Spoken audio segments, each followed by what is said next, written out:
Assalamualaikum warahmatullahi wabarakatuh. Sahabatku yang insya Allah dimuliakan oleh Allah Subhanahu wa Ta'ala, dalam kehidupan ini kita mungkin pernah mendengar ada orang yang curhat, ada orang yang menyampaikan isi hatinya bahwa aku sesungguhnya hobi akan sesuatu, aku menyukai sesuatu, aku sangat mencintai sesuatu tersebut. Namun kenapa hal yang aku sukai tersebut kemudian tidak menjadikanku lebih berbahagia? Yang aku cintai tersebut kemudian tidak menjadikan hidupku lebih damai. Kita sering mendengar pernyataan-pernyataan sejenis semacam itu. Dan juga kita sering melihat ada orang yang hidupnya miskin, kekurangan harta, banyak masalahnya, tapi ketika kita melihat bagaimana cara dia tersenyum, bagaimana cara ia menjalani kehidupan, kelihatan sangat begitu bersinar. Nampak kebahagiaan sejati hadir dalam dirinya. Orang-orang yang mungkin kita pandang secara nasib kita tidak suka, nasibnya selalu ada masalah, kemudian kekurangan harta, banyak masalah yang ia dapatkan, tapi dia membawakan dirinya, kita lihat sebagai orang yang penuh dengan kebijaksanaan, orang yang dewasa, menjalani hidup dengan penuh rasa syukur. Kita sering melihat kondisi-kondisi semacam itu. Nah, barangkali yang demikian-demikian ini sesuai dengan apa yang disampaikan oleh Allah Subhanahu wa Ta'ala dalam surat Al-Baqarah ayat 216 yang berbunyi, A'udzubillahi minasyaitonirrajim, kutiba alaikumul qitalu wa huwa kurhul lakum wa asa an takrahu syai'an wa huwa khairul lakum wa asa an tuhibbu syai'an wa huwa syarrul lakum wallahu ya'lamu wa antum la ta'lamun. Yang artinya diwajibkan atas kamu, kutiba alaikumul qitalu, diwajibkan atas kamu sekalian berperang, wa huwa kurhul lakum, padahal berperang itu adalah sesuatu yang kamu tidak suka, kamu benci. Wa asa an takrahu syai'an, boleh jadi kamu membenci sesuatu. Nah, ini perlu digarisbawahi. Wa asa an takrahu syai'an, boleh jadi kita itu membenci sesuatu, kamu benci akan sesuatu. Wa huwa khairul lakum, namun sesuatu yang kamu benci itu justru baik bagimu. Wah, ini sangat sulit sekali ya. Kita tidak suka sesuatu, tapi boleh jadi tidak tertutup kemungkinan yang kita benci itu adalah hal yang sangat baik untuk kita. Wa asa an tuhibbu syai'an, boleh jadi kamu mencintai sesuatu, kamu suka terhadap sesuatu, apapun itu. Wa asa an tuhibbu syai'an wa huwa syarrul lakum, namun yang kamu suka tadi adalah buruk bagi kamu. Kita yang suka terhadap sesuatu tadi, namun sesuatu itu adalah buruk bagi kita. Wallahu ya'lamu, Allah dan sesungguhnya Allah Maha mengetahui, Allah mengetahui, wa antum la ta'lamun, dan kamu sekalian tidak tahu. Nah, ini ada sesuatu yang sangat luar biasa.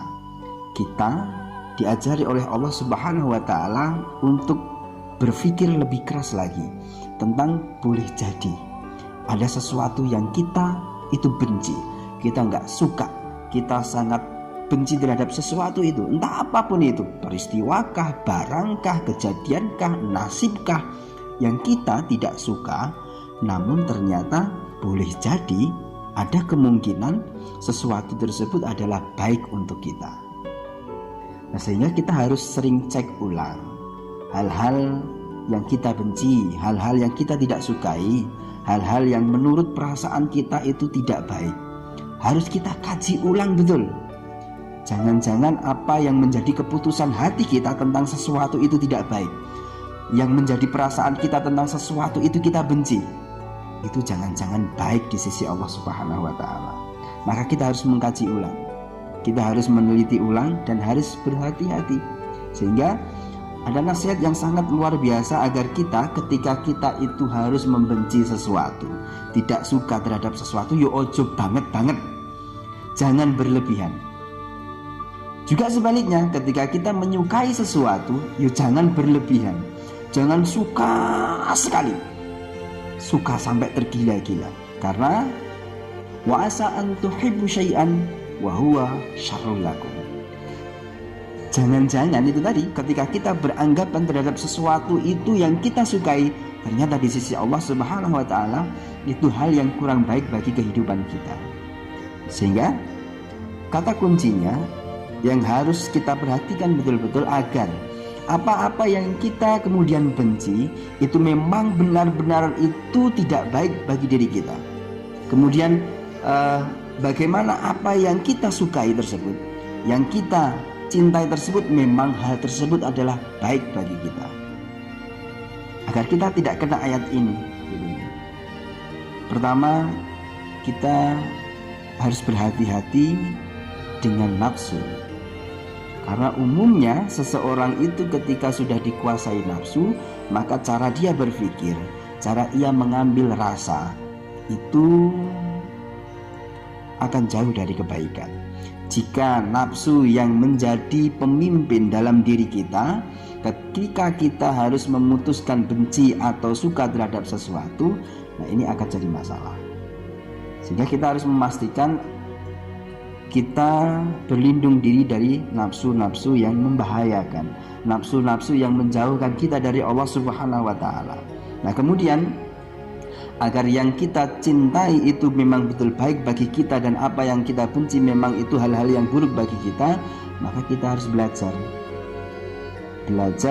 bahwa apa yang baik-baik itu sebenarnya sudah digariskan, sudah dipastikan, sudah ada dalilnya, sudah ada keputusannya di sisi Allah Subhanahu wa taala melalui Al-Qur'an dan As-Sunnah.